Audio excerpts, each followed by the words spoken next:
자, 두 분 모시고 공포 속의 안전자산에 쏠리는 돈에 대해서 이야기를 해보도록 할 텐데요. 과연 지금 리스크 온, 리스크 오프 어떤 시기인지 일단은 판단을 해보고 안전자산이 필요한 그런 시간인지 이야기를 나눠보도록 하겠습니다. 경제 유튜버 돈쌤 정현두님 그리고 YMG 글로벌 박정훈 팀장님 모셨습니다. 어서 오세요. 네, 안녕하세요. 네. 안전자산보다 안전건강, 건강 괜찮으세요? 이제 건강 좋아졌어요. 괜찮아졌어요? 예. 너무 다행이에요. 네, 괜찮았어요. 뭐예요, 이거? 아니 하트하는 거예요? 아니 네. 수족구가 사랑합니다. 뭔데요? 예. 아니 수족구가 지나가니까. 수족구. 예. 수족구 정말 아픕니다. 아파요? 힘들어요. 성인 수족구 아파요. 제가 이제 그걸 걸렸었는데 최근에 뭐 이제 막 피부도 벗겨지고 손가락 끝에 하여튼 그런 뭐 현상이 있었다. 지금 열도 아주, 나고? 예. 열도 좀 나고. 알겠습니다. 돈쌤님은 정말 건강하실 것 같아요. 그래야 되는데 제가 좀 더위에 취약해가지고 요즘 좀 간당간당합니다. 이게 생각보다 너무 오래 가네요. 아니 간당간당하신 분이 스웨터를 입고 오셨어. 아니 더위. 이 옷은 안 들어갑니까 장롱에? 이 방송용으로 잠깐만 들고 나왔습니다. 잠깐 입고. 잠시만요. 약간 전투복 같은 거군요. 끝나자마자 벗어야겠죠. 그렇군요. 알겠습니다. 하필이면 또 에어컨이 고장이 나가지고 죽을 맛입니다 지금. 네, 알겠습니다. 자, 그럼 일단 두 분 안전자산에 대한 이야기를 해볼까 하는데 그 얘기 하기 전에 지금 안전자산이 필요한 시기입니까? 사실 이제 안전자산 얘기가 나온다는 거는 시장에 방향이 없다는 거예요. 차라리 상승을 하고 있으면 안전자산 얘기하겠습니까? 그래 더 질러야 된다 뭐 이런 얘기 나올 것이고 하락장이면 언제 사야 되느냐 이제 주쪽을 언제 할 거냐 나오는데 안전자산 얘기 나온다는 건 약간 좀 지쳤다라고 봐야 되죠. 그러니까 시장이 위도 아니고 아래도 아닌 상황인 겁니다. 지금 얼마 전에는 경기 침체가 당장 올 것 같이 증시가 급락을 하더니 지표 한두 개 나오니까 또 그 얘기는 또 쏙 들어가고 있어요. 그러니까 지금은 그냥 모르겠으니까 안전자산에 넣어보자 뭐 요 정도까지는 인정을 되는데 안전자산을 지금 크게 늘리는 데는 의미가 있을지 조금 저는 좀 개인적으로 회의적입니다. 알겠습니다. 리스크를 어느 정도 감내할 수 있는 시기지 않을까. 박정훈 팀장님은요? 네, 저도 마찬가지 완전히 100% 동의를 하고 있는 상황이고 사실 오늘 뭐 안전자산, 채권, 뭐 여러 가지 금 관련해서 이제 투자를 좀 생각하시는 분들에 한해서 네. 우리가 이제 좀 주제를 이렇게 좀 안전자산으로 정하긴 했는데 사실 그러면 지금 안전자산에 대한 투자를 지금 진행하는 게 맞는 것인가라는 그런 의견이 중요하잖아요. 그렇죠. 오늘은 저는 사실 어찌 보면 좀 네. 재미없는 얘기를 할 수도 있고 어찌 보면 좀 원론적인 얘기를 할 수 있는데 오히려 지금 이 구간에 우리가 주식 투자에 대해서는 어떻게 생각해야 될까를 한편에 다시 생각해 봐야 되지 않을까. 그러니까 안전자산에 대한 투자를 너무 급하게 우리가 뭐 전환하는 것보다도 오히려 지금 상황에서의 주식 투자는 우리가 어떻게 또 봐야 될까를 오히려 저는 중점적으로 좀 말씀을 드리고 싶어요. 그래서 뭐 안전자산 뭐 지금 최근에 보시게 되면은 뭐 달러도 너무 강달러에서 물론 지금 현재 뭐 원달러를 보니까 1,371원이네요. 지금 현재 시간으로 봤을 때. 그리고 뭐 엔달러 같은 경우에도 좀 낮아지는 그런 모습을 좀 보여주고 있고요. 그리고 뭐 금 가격은 뭐 사상 최고치를 갱신을 하고 있는 상황이긴 하지만 그리고 뭐 금리 인하 시점에 따라서 채권에 대해서 투자를 어떻게 해야 될까 이렇게 보고 계신데 사실 많은 개인 투자자분들 지금 시청하시는 분들 보시면 채권을 내가 정말 알까? 이 부분에 대해서도 우리가 생각을 해봐야 돼요. 맞아요. 내가 정말 채권을 알고 있는가에 대해서 신입이 제일 어려워하는 게 채권이에요. 네, 맞아요. 금리 상황도 정말 너무나도 많은 요인이 있잖아요. 이 안에 네. 금리 변화는 뭐 한 가지 정말 그냥 금리 차가 크기 때문에 이쪽이 더 잘 갈 것이다. 이런 것은 너무 1차원적이기 때문에 그럼 오늘 컨셉은 안전자산 공부하는 컨셉으로 그렇죠. 합니다. 내가 굳이 투자 안 하더라도 알아는 두자. 이런 게 안전자산이 있더라. 제가 한마디 드리고 싶은 네. 보통 안전자산 하면 대표적으로 채권 뭐 이런 얘기 나오는데 채권 투자하시는 분들 가만 보면 안전하게 투자 하지 안 해요. 않아요. 3배짜리 하시잖아요. 레버리지하고. 그러니까 그리고 거기에서 ETF 레버리지가 채권을 있군요. ETF로 사면서 네. 그 채권을 말 그대로 채권을 사면 만기까지 갖고 가면 무조건 원금이 보장이 되잖아요. 그렇죠, 그렇죠. 근데 그건 10년짜리 뭐 미국 국채나 한국 국채를 샀을 때 이야기고 우리가 하는 거는 대부분이 ETF입니다. ETF는 그때그때로 롤링 비용도 많이 들어가기 때문에 특히 3배짜리는 오르지 않으면 한 10% 정도는 가격이 녹아들어요. 근데 가격이 낮아져서 못 느낄 뿐이지. 그래서 채권 투자하시는 분들이 진짜 안전해서 하는 건가? 안전자산 얘기 나오니까 거기다 몰빵하는 거 아닌가? 이제 그건 이제 한번 손을 얹고 생각해 봐야 되지 않을까? 말씀하신 케이스가 정확하게 제 케이스인데 한 차이까지 먹으려고 엔화로 미국 국채 사기 이런 것까지 유행이 있었을 때 저도 적극적으로 매수를 많이 했죠. 한동안 뭐 유튜브에서도 엄청 이제 경기 침체 올 거니까 이제 경기 침체 오면 금리 내려가니 네네. 그냥 이제 채권 사두면 크게 돈 될 거다라고 했는데 뭐 틀린 얘기는 아니에요. 틀린 얘기는 아닌데 너무 일찍 했죠. 그렇죠. 너무 맞아요. 일찍 했고 너무 일찍 했죠. 그리고 이번에 경기 침체가 와서 금리가 빠지나 했더니 다시 또 반등해가지고 수익률이 이거 뭐 좀 그렇습니다. 이게 안전한 거 맞나? 그리고 앞서서 저희 체리공주님께서 말씀해 주셨잖아요. 그 우리 어머님은 금을 사라 그랬다. 아, 어머니 금사라고 하시죠. 네, 그러니까 이제 그 금에 대한 투자를 봤을 때 누구는 지금 나는 지금 예를 들면 주식을 사고 팔고 했는데 올해에 장 초반에는 좋았어요. 주식 시장이 좀 괜찮았잖아요. 근데 누구는 지금 보니까 금 가격에 나 금이 지금 25% 올랐어. 그런 부분에 약간 상대적인 박탈감을 느낄 수도 있는 약간의 심리적인 작용도 있을 것 같아요. 그래서 그래 역시 안전자산인가 이런 어떤 일부의 심리적인 부분도 아마 지금 작용하지 않을까 이렇게 보여집니다. 알겠습니다. 자, 그럼 안전자산이 필요한지 그리고 뭐가 있는지 공부하는 컨셉으로 오늘 일단 한번 가볼 건데 그 전에 안전자산이 필요한지에 대해서 박종훈 팀장님이 지금 시장에 혹은 뭐 금융시장이나 뭐 자산시장에 있는 리스크들 그렇죠. 왜 안전자산이라는 키워드가 나올까? 그런 리스크들이 뭐가 있습니까? 맞아요. 지금 사실 지금 실시간으로 국내에서는 많이 관심을 가지시는 분들도 있겠지만은 늘 그런 거 아니야? 라는 뉴스 중에 하나가 지금 이란과 이스라엘에 대한 전쟁입니다. 물론 제가 지난주 금요일에 사실 전쟁에 대해서 좀 말씀을 드렸잖아요. 전쟁이 지난 정말 100년간에 어마어마한 전쟁이 있었지만은 S&P 500 지수는 늘 그래도 우상향하더라. 라는 물론 그 100년간 투자하신 분은 없으시겠지만은 일부분 지속적인 우상향을 하는 그런 미국 증시의 어떤 트렌드를 봤을 때 지금의 이 이스라엘과 이란도 어느 정도 좀 올드한 뉴스가 아닐까라고 보고 계시겠지만 최근에 이스라엘과 이란에 대한 보복 전쟁이 임박하다 보니까 월가에서도 가장 큰 리스크로 지금 이슈가 되고 있는 건 사실입니다. 하지만 지금 이 이슈 때문에 시장이 출렁거리고 있다라고 보긴 좀 그렇겠지만 일부 변동성이 좀 나오고 있는 상황이고요. 지금 이란과 이스라엘 간단하게 지금 제가 가장 최근에 여기 방송 오기 전에 바로 캡처한 사진인데 이게 타임스 오브 이스라엘이에요. 그러니까 이스라엘 타임스라고 보시면 될 것 같습니다. 뉴욕 타임스 같은. 지금의 마수드 페제슈키안 이란 대통령은 나는 전쟁 피하고 싶다. 자, 이런 얘기를 하고 있는 거고 이슬람 혁명 수비대는 더 큰 규모로 공격해야 된다. 이런 약간의 정말 일촉즉발의 그런 상황이다라고 좀 보실 수 있을 것 같은데 지금 미국 증시를 좀 보시는 분들은 최근에 이 변동성이라는 키워드를 우리가 어떻게 좀 바라봐야 될까를 제가 조금 정리를 해봤습니다. 자, 그래서 지금 시장의 불확실성의 요인들을 제가 7가지를 물론 이 이외에도 더 있겠지만은 우리가 무엇을 좀 염두에 둬야 될까를 제가 좀 정리를 해봤어요. 그냥 간단하게 빠르게 좀 보도록 하겠습니다. 일단 첫 번째 앞서 말씀드린 지정학적 악재가 있고요. 그리고 금리 인하에 대한 시점, 물론 지금 9월에 대해서 이야기하고 있지만 그럼 금리 인하 폭이 어느 정도가 될 것인가? 이게 지금 벌써 50bp라는 것이 이야기가 나왔기 때문에 한간에서 25bp를 하게 되면 시장에서 또 실망감의 매물이 나올 수도 있다라는 이야기들도 있고 이 부분에 따른 변동성이 증폭이 될 수도 있다라는 이야기가 또 나오고 있어요. 원래 25bp가 그냥 기정사실화 됐으면은 사실 그렇게 큰 이슈가 안 될 수도 있는데 어디 한 곳에서 빅스텝을 이야기를 해버린 거예요, 벌써. 그러다 보니까 25bp냐 50bp가 또 화두에 오르고 있고 그리고 경기 침체에 관련된 지표들, 특히나 고용, 물가, 또 제조업, 소매 판매 등이 지금 이번 주에 또 여러 또 대거 지금 기다리고 있는 상황이다 보니까 맞아요.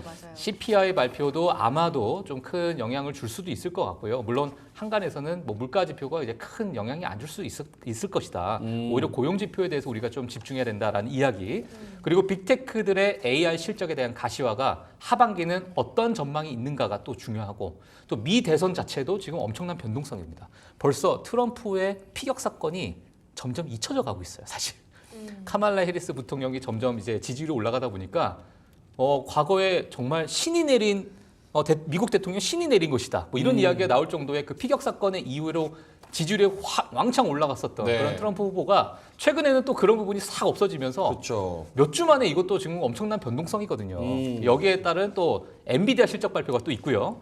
그리고 변동성에 따른 여러 가지 수급 위축이 있다 보니까 지금 우리가 앞으로 하반기에 봐야 될 여러 가지 불확실성 요인들을 이렇게 7가지로 저는 개인적으로 좀 보고 있기 때문에 지금 시청하시는 모든 분들께서도 한번 이 부분은 한번 체크해 주시면 좋을 것 같습니다. 시장의 불확실성 요인들 이렇게 적어 놓으니까 엄청 많기는 많네요. 사실 근데 시장에 올라갈 때는 이런 게 주목이 안 되다가 맞아요. 떨어지면 이제 하나 둘씩 또 맞아요. 뭐 다 후속구랑 좀 비슷한 것이죠. 네. 늘 있는데 그렇죠. 면역력이 떨어지면 감염됐다가 맞아요. 또 회복되면 좋아지고 그런 거거든요. 아, 물론 뭐 수족구? 유행할 때 수족구 같은 걸리셨다고 제가 하셔가지고. 수족구 걸렸어요. 수족구가 바이러스예요? 네, 그래서 전염. 바이러스. 네. 아 그래요. 그래서 이제 물놀이 같은 거 아이들 많이 하면 오. 그게 전염이 되는데 오. 그리고 한동안 피크를 찍었습니다 실제로. 아 그래요. 어른들은 코로나, 아이들은 수족구. 약간 근데 힘들었거든요. 지난주에 나오셨었는데 네, 그래 저는 면역력이 괜찮았는지 밥 먹고 커피 마시고 하지 다 했는데. 나만 안 걸렸네. 난 안 걸렸어. 네, 저는 살아남았습니다. 스웨터 입고 있어서 그런 네. 거예요. 아 저도 그러니까 금요일에 방탄 조끼네. 스타벅스 그래서- 갔다고 금요일날 같이 스타벅스 가셨다고 들었었거든요. 네, 거기서 다 이제 사우나 빼고 다 갔는데 그래도 안 걸렸습니다. 사우나 안 가면 안 걸리죠 뭐. 그래도 이제 걸리는 사람 걸리더라고요. 걸리는 사람 걸리고 이게 알겠습니다. 말씀드리고 싶은 게 시장에는 뭐 걱정거리 늘 있습니다. 그렇죠. 뭐 7개가 아니라 뭐 작정하고 하면 17개도 만들 수도 있는 맞아요. 것이고 근데 문제는 이제 시장이 이거를 소화를 할 수 있냐는 것이고 떨어지니까 이제 이게 커 보이는 것이고요. 그러면 그냥 우리 이야기가 아니라 데이터로 보면 되죠. 제가 준비한 거 올해 초에부터 해서 오늘 새벽까지 주요 좀 자산 배분을 할 만한 것들의 성적표를 좀 갖고 왔는데 일단 뭐 가장 표시가 나는 것은 노란색 골드입니다. 노란색이 금. 금이죠. 사상 최고치를 찍었죠. 연초에 거의 많이 올랐었는데 좀 올랐고요. 그리고 이제 파란색이 나스닥입니다. 가장 좋았다가 최근에 조금 급락을 했던 모습이고, 그리고 이제 보라색이 비트코인입니다. 비트코인도 연초에 많이 올랐다가 이제 좀 횡보를 하고 있죠. 네. 횡보를 한 6만 불에서 왔다 갔다 하고 있고, 그리고 이제 채권 관련해서는 이거는 금리가 아니라 채권 가격입니다. 채권 가격. 네, 하얀색이 이제 미국 10년물 채권입니다. 이렇게 보면 사실 뭐 대동소이합니다. 금이 사상 최고치를 찍긴 했지만 최근에 오르기보다는 오히려 2월에서 3월 정도까지 상승률이 훨씬 높았고요. 그리고 나스닥은 이제 한 5월 정도로 가격이 좀 돌아가 있는 상태.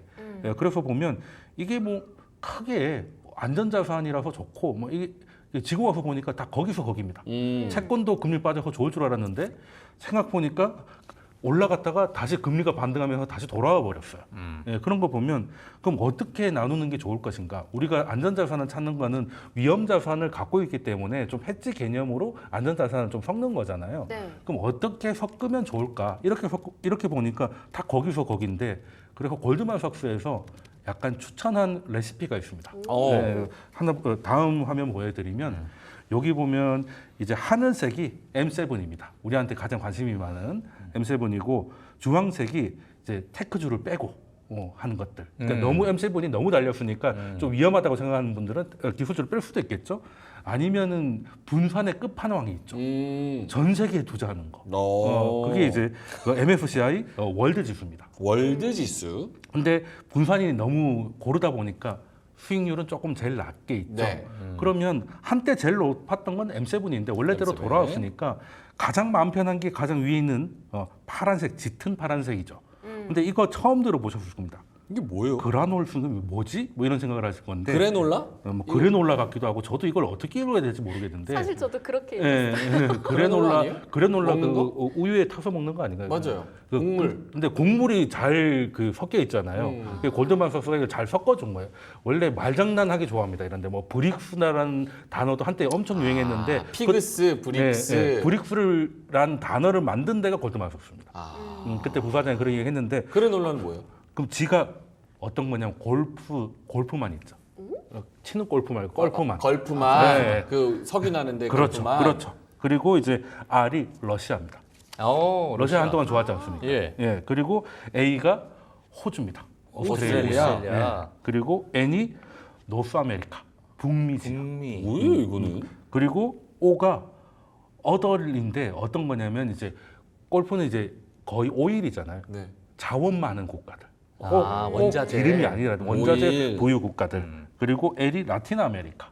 남미입니다. 지금 뭐 거의 전 세계가 들어가는 기분이에요, 그렇죠? 아, 이건 광산, 미네랄, 네. 그 네, 원유 그리고 뭐 이런 리튬이나 쪽에 뭐 이런 것들, 뭐 콩고 지역도 있고, 그리고 이제 L이 라틴이었고 A가 아프리카입니다. 아프리카, 약간 그럼 F는 뭘까라고 하면 사우스 코리아? 거의 포함되어 있습니다. 진짜요? 예. 한국이 포함되어 사우스 있어요? 코리아가 아니고 네. 사우스 이스트 아시아. 동남아. 아시아 쪽. 네, 그러니까 이제 자원이랑 생산이나 이런 걸 잘 섞어봤더니 변동성도 가장 덜하고 결과적인 수익률도 가장 좋더라라는 겁니다. 그래서 뭐 이런 것도 한번 생각을 해볼 필요는 있을 것 같아요. 그래놀라. 네, 그래놀라 한번 생각해 보시면 좋을 것 같아요. 간보노님이 그래놀라 신규 편입 예정 영일만 대왕고래 뭐 이렇게 하셨어요. 근데 어제 또 좋지 않았습니까 대왕고래? 좋았죠. 네. 오늘도 좋지 오늘도 않아요? 좋을 것 같고. 오늘 좋을 네. 것 같고. 알겠습니다. 좋습니다.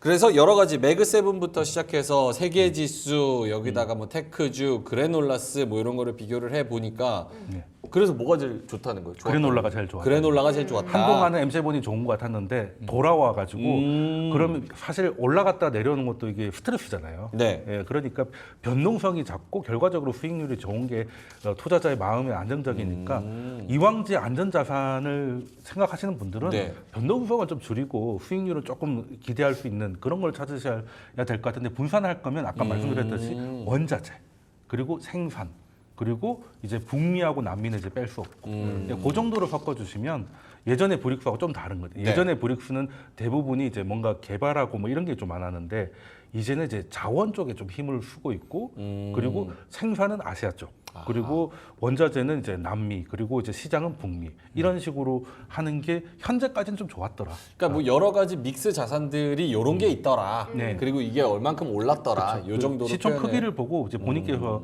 뭐 퇴직연금이나 이런 것들은 펀드 구성을 이렇게 해보는 것도 나쁘지 않을 것 같습니다. 근데요, 네. 돌쌤, 저 네. 차트 보면서 이번에 처음 한 건데 네. 저는 맨날 뉴스에서 금값이 올랐다 이런 것들만 보니까 금값은 안 떨어지는 줄 알았거든요. 차트 보니까 이게 떨어지는 것들도 있는 것 같고. 근데 그러면 계속 올라갈 것 같으면 모두가 다 금을 사겠죠. 그렇죠. 왜 안전자산이라고 불리는 걸까요? 안전- 상대적으로 더 안전자산과 위험자산의 차이는 안 떨어진다는 게 아니라 변동성이 낮다는 거예요. 왔다 갔다가 크면 코인 같은 건 변동성이 크잖아요. 네. 그러니까 이제 투자를 할 때 스트레스가 좋든 나쁘든 크다는 것이고 채권은 코인처럼 움직일 수는 없잖아요. 채권이 코인처럼 움직이면 이제 시장이 뭐 아주 난리가 나겠죠. 그러니까 그 안전자산은 우상향하고 위험자산 내려가고 이게 아니라 변동성의 폭을 보고 변동성 자체가 위험이기 때문에 예. 그러니까 하락의 위험은 뭐든지 있어요. 뭐든지 있습니다. 그리고 안전자산이 위험이라는 리스크들이 대두됐을 때 오히려 올라서 방어를 해줄 수 있어서 안전자산인 거잖아요. 그렇죠? 그렇죠. 뭐 그런 부분도 그건 있고. 엄밀히 말하면 해지 자산입니다. 해지 자산. 그러니까 안전자산에 대한 오해를 푸셔야 돼요. 어. 안전자산은 덜 움직이는 자산이에요. 안 내려가는 자산이 아니고. 그러면 저위험 자산이라고 그래야지 왜 안전자산이 안전한 것처럼 그러니까 얘기해요? 투자에서 위험은 떨어지는 게 아니라 변동성이 위험이에요. 그 변동성이 크면 위험한 거고 낮으면 안전하다라고 보는 거지. 뭐 하락을 한다 안 한다는 알 수 없는 거잖아요. 예, 그 변동성을 놓고 보는 겁니다.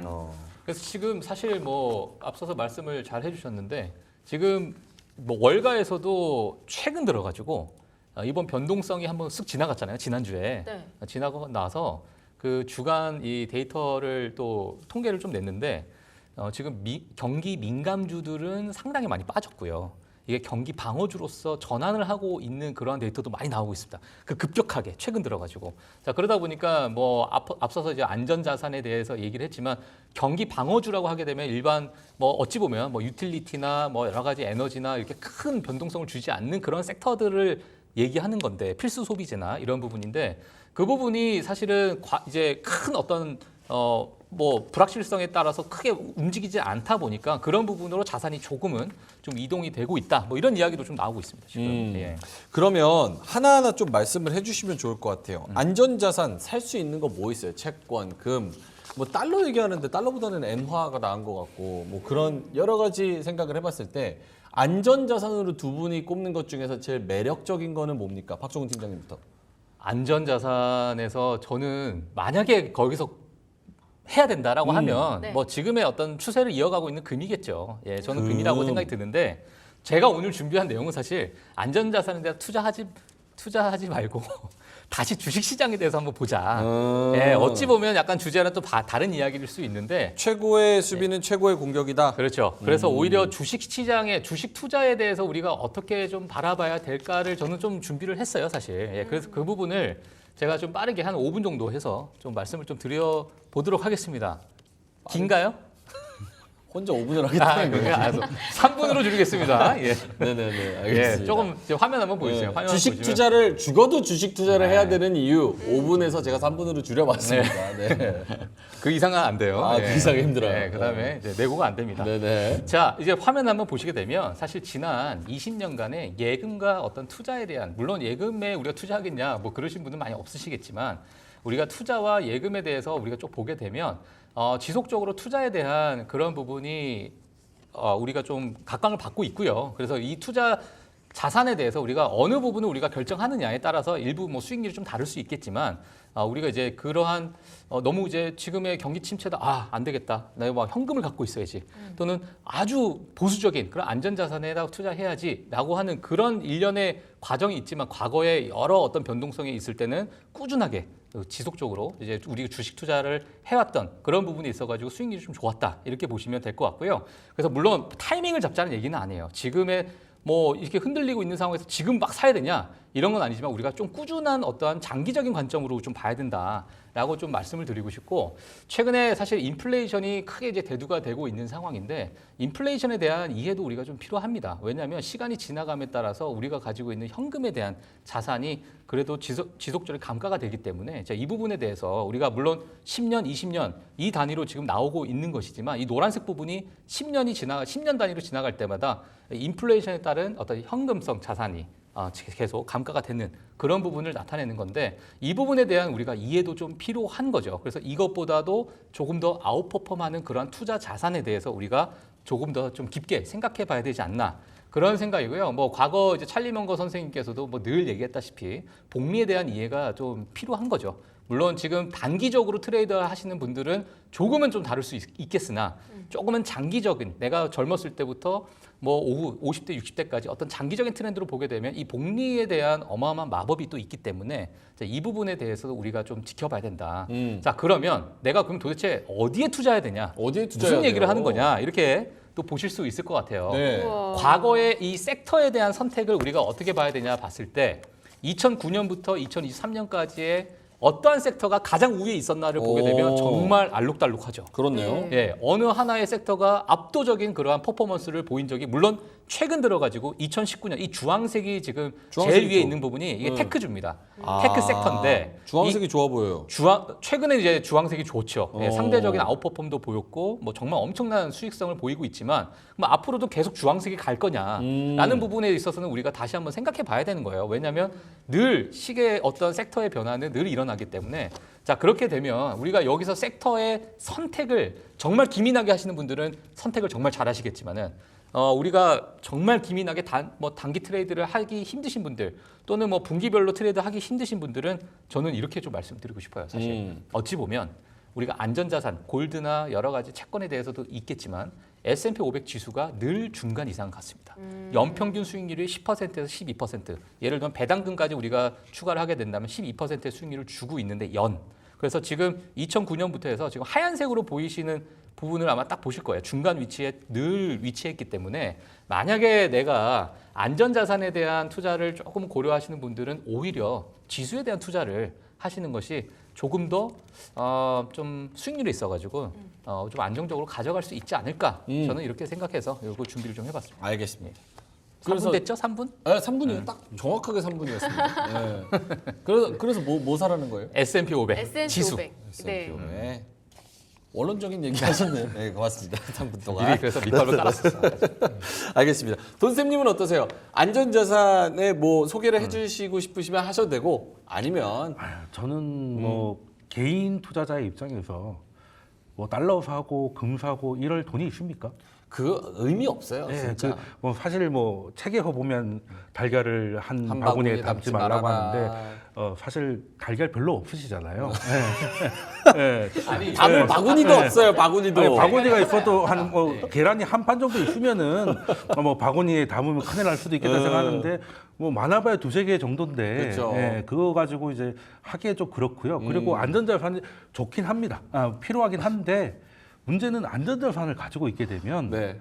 시장을 좀 베어리시하게 봐. 그러니까 시장을 좀 이렇게 나쁘게 보고 그걸 사람이 자기가 갖고 있는 자산에 유리한 쪽으로 생각을 하게 되기 때문에 안전자산을 갖고 있으면 시장이 강세장으로 갈 거라는 거를 눈치채기가 굉장히 어려워요.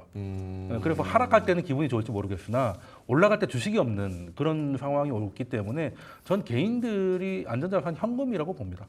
시장이 흔들리면 흔들릴수록 현금 비중을 높이는 것이죠. 현금도 하나의 종목이기 때문에 그래서 그리고 시장이 돌아갈 때는 그 현금을 투입하면 되는 것이지 거기에다가 이제 뭐 TMF 같이 이렇게 레버리지 투자, 채권 투자를 하면서 그걸 안전자산이라고 말한다던가 그리고 이제 최근에 좀 달러가 많이 올라갔잖아요. 이제 거기는 그럴 만한 이유가 있었거든요. 근데 이런 식의 상승이 계속될 거라고 전제하는 것도 조금 좀 위험한 발상 아닌가. 지금은 예전만 놓고 보더라도 미국이 다 오일을 밖에서 사왔잖아요. 그렇죠. 그러면 기름값만큼 달러가 밖으로 나가니까 우리 입장에서는 환율이 좀 지켜지는 거잖아요. 페트로달러. 예, 근데 이제는 미국이 오히려 더 수출하고 있습니다. 그리고 예전에는 미국 자금이 중국에다가 공장을 지었죠. 근데 이제 반대가 됐잖아요. 네. 한국에서 공장 안 짓죠. 다 미국에다가 짓죠. 달러들이 미국으로 돌아가고 있으니까 당연히 달러가 예전보다 한 단계 가치가 높아지는 건 당연한 건데 계속 이렇게 되겠느냐. 저는 좀 한계가 있다고 보고요. 그렇다고 내려오진 않겠지만 한 칸 올라갔지만 그렇다고 계속 이런 식으로 간다고 전제하는 것도 위험할 수 있겠다. 그래서 저는 뭐 사실 지금 최근에 시장이 많이 빠진 게 경기 침체 우려감이고 네. 코스피의 특성상 나스닥보다 경기 침체를 더 빠르게 반영을 해놨기 때문에 근데 경기 침체도 우리도 얘기를 했었지만 지표 한 2개 정도 나오니까 갑자기 동력을 많이 상실하는 느낌이잖아요. 그러면 좀 더 지나서 날씨가 좀 선선해졌을 때 경기 침체는 아니구나라고 판단됐을 때 가장 빨리 돌아올 게 코스피가 아니겠습니까? 코스피. 예, 그런 것들을 봤을 때도 안전자산에 대해서 제가 효용을 뭐 부정하는 건 아니지만 근데 현금으로서 기회를 갖고 있는 것도 개인 투자자들한테 좀 현실적인 방법이 아닐까 생각합니다. 알겠습니다. 저도 여기서 조그만 네. 뭐 말씀을 드리면 너무너무 동의를 하는데 네. 저도 약간 결이 비슷해요. 결이 비슷한데 만약 미국 증시 관련해서 얘기를 한다면 저도 이제 경기 침체라는 것을 보고 있지는 않습니다. 개인적으로 제 개인적인 생각이고 앞서서 제가 S&P 500이라는 이 지수에 대해서 이 얘기를 했던 것은 내가 안전자산에다가 투자를 해야 될까? 금이나 채권? 그런 것보다도 차라리 만약에 그렇게 안전자산에다 투자할 마음이 있다면 오히려 S&P 500 지수에 투자하는 게 훨씬 낫다. 제가 이런 말씀을 드린 건데 만약에 조금 더 기민하게 움직이거나 조금은 좀 공격적으로 좀 생각을 한다면 저는 이제 개인적인 생각인데요. 경기 침체라는 것이 오지 않는다라는 그런 투자자분들께서는 오히려 섹터 로테이션이 더 과감하게 벌어질 수도 있다라고 저는 보고 있어요. 자, 그렇다는 얘기는 과거에 정말 그래서 M7 종목들, 특히나 뭐 기술주들 하고 그 외에 러셀 2000 지수들, 특히나 중소형 뭐 기술주들이 많이 대거 분포되어 있는 러셀 2000 지수가 있는데 그런 이 러셀 2000 지수와 이런 빅테크의 이 괴리감이 정말 많이 커졌거든요. 지금 거의 역사적 수준입니다. 지금 현재까지. 그러니까 그만큼 러셀 2000 지수가 정말 싸졌다는 거예요. 그러니까 그러면 금리 인하 시점이 점점 다가오게 되면은 앞서서 저희 돈세님께서도 코스피에 대한 이야기 많이 해주셨지만 저도 이제 미국 증시를 기반으로 봤을 때는 러셀 2000 지수가 오히려 아웃퍼폼할 수 있는 그러니까 정말 압도적인 어떤 상승률을 보일 것이다는 보다도 빅테크보다는 아웃퍼폼 할 수 있는 그러한 여력이 될 수 있다. 그래서 저는 연말까지는 아마 섹터 로테이션이 지속적으로 뭐 나오지는 않을 수 있겠으나 중간중간 변동성 분명히 있을 거라고 보여지지만 전반적인 장기 트렌드로 봤을 때는 러셀 2000 지수에 대한 투자도 저는 좀 과감하게 생각을 하고 있다. 이렇게 좀 말씀드리고 싶습니다. 차라리 이런 안전자산보다는 그냥 지수 투자하는 게 더 저도 나을 수도 숟가락 있다. 하나만 얹으면 네. 가장 쉬운 숟가락은 몇 개를 얹는 왜 거예요? 5개씩 갖고 있어? 먹을 5개씩. 사람은 네. 숟가락만 네. 밥상에 네. 꽂아가지고. 네. 살찌셨어. 지금 살찌셨어. 가장 안전한 답변이 S&P 500을 사라는 거고 네. 실제 버핏도 그런 얘기를 하잖아요. 근데 저도 거기에 동의를 하는데 근데 정말 좀 길게 보면요. 우리가 예전에는 2009년 이후부터는 미국이 강세장을 이어왔기 때문에 S&P 500이 정답이었는데 그 시기를 좀 더 확장을 시키면 꼭 그렇지도 않았습니다. 꼭 그렇지도 않았고 예전에는 2000년 이후 금융위기 전까지는 뭐 어떤 회사가 중국에 공장 짓는다 그러면 며칠 동안 상한가하고 그런 일들이 많이 있었거든요. 그래서 미국 다음이 중국이다 이런 건 너무 나이브한 생각이지만 네. 지금 금융위기 이후로 미국이 양적 완화라든지 이렇게 비전통적인 통화 정책으로 여기까지 밀고 왔기 때문에 근데 인플레이션 시대가 오면서 그게 좀 제동이 걸리는 모습이거든요.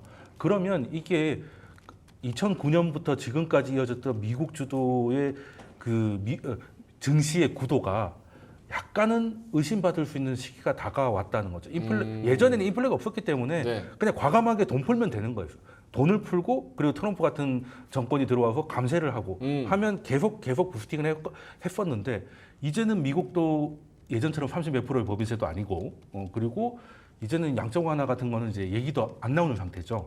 할 수가 없는 상황이 돼버렸고 그렇다면은 지금은 좀 다르게 그래서 미국의 CPI가 평균 뭐 1.2에서 1.6이었던 그 최근의 시기에는 네. 미국이 앞서갔는데 그 전 시대 2000년 이전에는 한 2% 근처까지 갔었거든요. 그때는 차라리 아까 그래놀라처럼 자원이나 이런 데가 많은 실물을 하고 있는 데서가 더 좋았고 실제 브릭스도 그래서 나온 거지 않습니까? 이제 그런 것들도 한번 이제 거대한 사이클의 변화도 한 번은 생각할 필요가 있겠다. 또 오늘 방송 듣고 신입이 더 헷갈릴 것 같아요. 네, 원래 원래 아저씨들은 맞아요. 안전자산 그런 거 필요 없다. 자산에 안전한 게 어딨냐 네, 이런 얘기하고 있고 어머니는 아이고 저 사람들 주식해서 팔자 말아먹을 사람들이다. 큰일 난다. 금이 최고다 이렇게 말씀하시고 네. 약간 많이 헷갈릴 것 같은데. 금이 좋긴 그래서 하죠. 엄마한테 뭐라고 얘기해야 될지 계속 고민이에요. 이럴 때 금을 사야 돼요? 아니면은 뭐 현금을 보유해야 된대요? 아니면 S&P나 뭐 러셀 2000처럼 지수를 좀 추종을 해야 된대요? 뭐 어떤 거를 제일 추천받아야 될까요? 저는 이제 간단하게 말씀드려서 또 S&P 500도 아니, 얘기하겠지 뭐. 또 왜? 지수 사라고 아유 또. 말 좀 합시다. 예.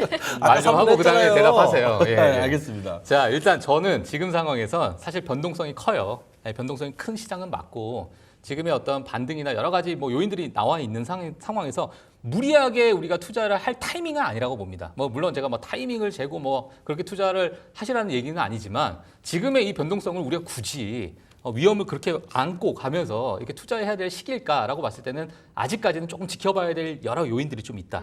물론 뭐 엔비디아 실적 발표가 어떻게 시장 기대치가 어떻게 될지도 모르는 상황에서 M7이 또 무너지면 전반적인 증시가 또 무너질 수도 있는 것이고요. 여러 가지 요인들이 많이 있기 때문에 조금은 뭐 앞서서 돈세님께서 말씀해 주시면 뭐 현금을 조금 가지고 있는 그런 타이밍도 좀 필요하고 이게 조금 지나가고 나면 저는 개인적으로 섹터 로테이션이 계속적으로 이어갈 것이다.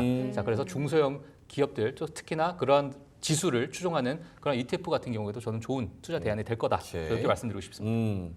같은 돈쌤은요?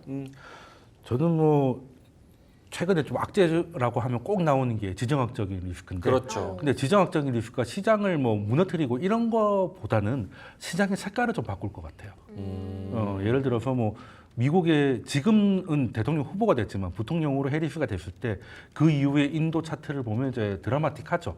이런 것들이 그 지금까지는 얼마 전까지는 이제 중국과 미국이 같이 가는 세계화 시대였다가 지금 탈세계화 시대다 보니까 중국의 역할을 미국이 다 할 수는 없는 거거든요.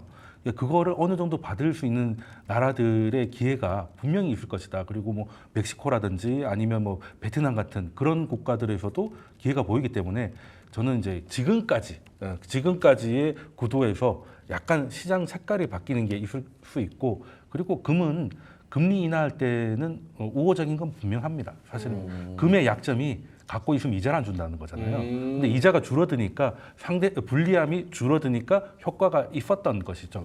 근데 이제는 이제 확실시 되면 그거는 좀 힘을 떨어뜨릴 수 있겠죠. 네. 일단 제가 메추리알이니까 계란부터 만들면 그때부터 그렇죠. 일단 뭐 계란부터 금을 사든 만들고 말든 나서. 하겠다 이렇게 전달을 해보도록 하겠습니다. 알겠습니다. 자, 두 분 안전자산에 대한 두 분의 생각과 그리고 여러 가지 이야기들을 말씀을 해주셨는데요. 한마디 들으면서 마무리를 하죠. 박종훈 팀장님부터. 네, 뭐 지금 뭐 변동성은 뭐 지속되고 있지만 뭐 섹터 로테이션은 지속될 것이다라고 저는 좀 보고 있고요. 물론 이 섹터 로테이션이 엄청난 장기는 아니겠지만 어느 정도 뭐 올해 하반기까지는 어느 정도 우리가 좀 지켜봐야 될 요인이 아닐까 이렇게 보여집니다. 알겠습니다. 박종훈 팀장님은 시장의 변동성은 많지만 섹터 로테이션은 돈다. 돈쌤님은요? 모두가 이제 안전자산 얘기할 때는 이제 더 이상 안전자산은 안전하지 않을 수 있다. 말씀을 드리겠습니다. 알겠습니다. 모두가 안전을 이야기할 때는 안전하지 않다. 알겠습니다. 지금 안전자산 관련해서 여러 가지 이야기를 해준 두 분과는 여기서 좀 인사를 드려야 될 것 같습니다. 경제 유튜버 돈쌤 정현두님 그리고 YMG 글로벌 박종훈 팀장님이었습니다. 두 분 고맙습니다.